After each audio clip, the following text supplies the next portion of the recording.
Okay, assalamualaikum warahmatullahi wabarakatuh. Alhamdulillahirabbil alamin wa bihi nasta'in wa ala murtinatin. Assalatu wassalamu ala asyrofil anbiya'i wal mursalin sayyidina wa maulana Muhammadin wa ala alihi wa sahbihi wa baraka wa sallim ajma'in amma ba'du. Okay. In the name of Allah, the most gracious and the most merciful, I testify that no God but Allah, and I testify that Muhammad is his messenger.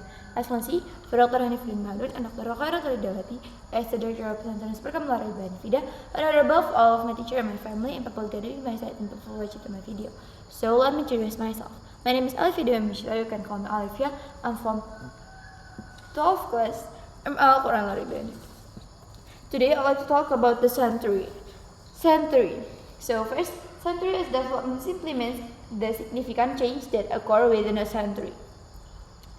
Each century has a unique characteristic characterized by important events and new discoveries and change in the various aspects of human life, such as the political, social, cultural, technological, and economic. Example of the century development.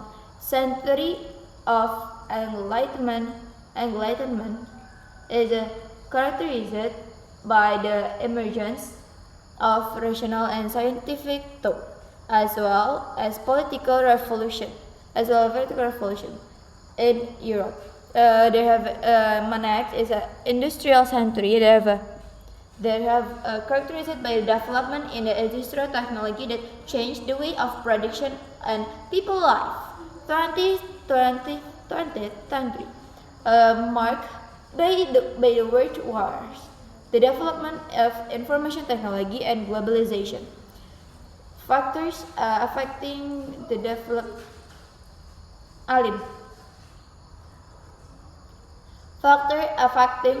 development of the century.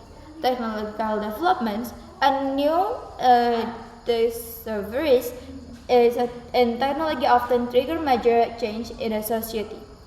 And we have a social change in the social structure, values, and culture also influence the development of a country. The political events, wars, revolution, and political regimes change can alter the course of history.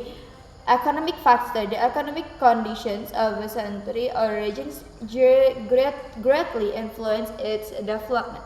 Conclusion. The conclusion, understanding the development of the centuries is a key to understanding human histories. By studying the change that occurred in the past, we can better understand in the world way and prepare ourselves of the future. Okay, I think that's enough for today. Thank you for your attention. I hope it's beneficial for you all. I'm sorry if I have a mistake. Wassalamualaikum warahmatullahi wabarakatuh.